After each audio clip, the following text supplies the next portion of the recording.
Shalom, saudara-saudara sekalian, selamat bertemu kembali di dalam Suara Gembala pada hari ini.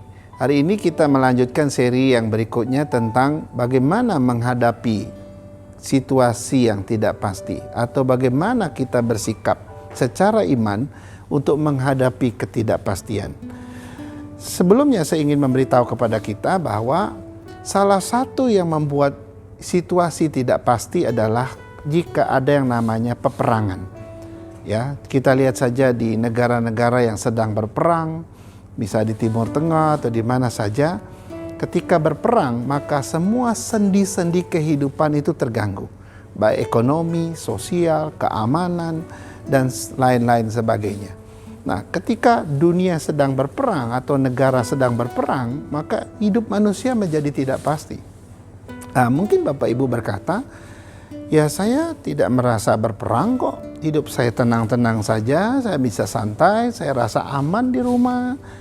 Tapi jangan salah, kalau kita belajar Alkitab, Alkitab memberitahukan kita bahwa dari perjanjian lama sampai perjanjian baru, itu mengindikasikan bahwa hidup kita adalah sebuah peperangan. Nah saudara, peperangan yang kita alami bukan peperangan secara fisik saja, tetapi ini bicara tentang peperangan secara spiritual. Bisa kita lihat ketika Adam dan Hawa ditaruh di Taman Eden. Di situ ada peperangan. Sudah dari sejak lama peperangan itu sudah ada. Iblis selalu datang menjadi musuh, menjadi lawan. Kemudian ketika mereka dihukum Tuhan, lalu Tuhan bilang, aku akan mengadakan permusuhan antara keturunanmu dengan keturunan perempuan ini. Ya, keturunan perempuan akan meremukkan kepalamu dan keturunanmu akan meremukkan tumitnya. Wow, peperangan. Lalu kita lihat zaman Ayub, iblis sendiri datang untuk berperang melawan Ayub yang saleh itu. Kemudian pada zaman Tuhan Yesus sendiri di perjanjian baru, iblis datang untuk menjatuhkan dia, mencobai dia di padang gurun. Saudara tahu, supaya Yesus mungkin bisa kalah lewat peperangan melawan iblis itu. Tapi Yesus menang. Nah, jadi yang pertama yang harus kita pahami bahwa hidup ini adalah peperangan. Kita baca di dalam Efesus 6 ayat 10 sampai yang ke-12 misalnya. Akhirnya saudara-saudara, hendaklah kamu kuat di dalam Tuhan, di dalam kekuatan kuasanya. Kenakanlah seluruh perlengkapan senjata Allah supaya kamu dapat bertahan melawan tipu muslihat iblis. Karena perjuangan kita bukanlah melawan darah dan daging, tetapi melawan pemerintah-pemerintah, melawan penguasa-penguasa, melawan penghulu-penghulu dunia yang gelap ini, dan melawan roh-roh jahat di udara. Saudara, dari 3 ayat ini kita menemukan ada 2 istilah yang biasa dipakai di dalam peperangan, yaitu melawan. Yang kedua adalah perjuangan. Kata melawan, peperangan, perjuangan ini bicara tentang kita berperang. Nah karena itu saudara, apa yang harus kita lakukan kalau betul hidup kita adalah sebuah peperangan? Ada 2 yang disarankan dari Efesus 6 ini. Yang pertama, engkau harus memiliki yang namanya spirit peperangan. Ya, jika kita mau berperang, lalu kita tidak memiliki spirit peperangan, engkau akan gampang dikalahkan. Engkau akan gampang sekali menyerah terhadap musuh. Jadi syarat pertama seorang yang mau berperang, pertama kali yang harus dia punya adalah dia harus punya spirit peperangan itu sendiri. Semangat untuk bertempur, semangat untuk berperang. Nah, Yesus atau Tuhan membawa kita agar kita kembali memiliki semangat itu. Ya, kita lihat saja kekristenan di Eropa, kekristenan di Amerika. Itu kebanyakan orang Kristen pada akhir-akhir ini kehilangan spirit peperangan mereka. Itu sebabnya gereja akhirnya kosong.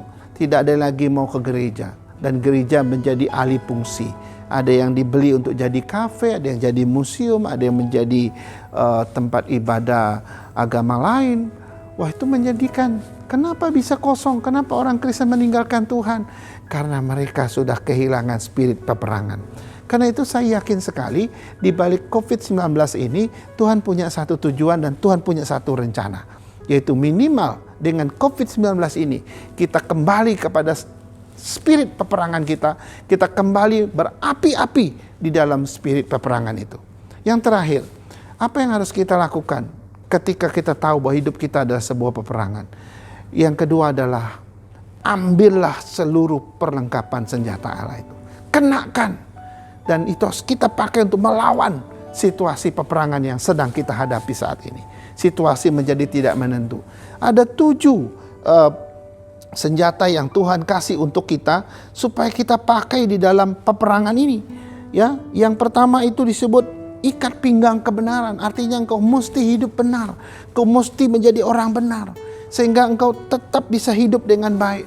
Yang kedua, berbaju jirakan keadilan, hidup dalam keadilan, hidup dalam adil. Ya, dengan keadilan yang luar biasa. Walaupun hidup ini gak adil bagimu, engkau tetap harus adil. Itu adalah senjata kita. Kasut untuk memberitakan Injil. Sesulit apapun situasi kita, tetap memberitakan Injil. Kemudian perisai iman.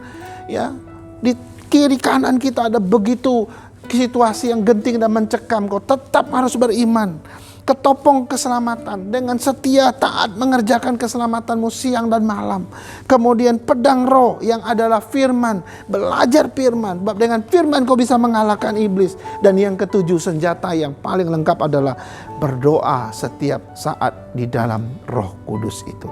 Saudara-saudara, semua ini haruslah menjadi senjata kita. Kalau tentara mau berperang, maka semua perlengkapan senjata harus melekat pada dirinya. Begitupun engkau, begitupun saya. Setiap senjata ini senantiasa melekat pada kita untuk kita hadapi situasi yang gak pasti hari ini. Sampai ketemu dalam Suara Gembala yang akan datang. Tuhan Yesus memberkati.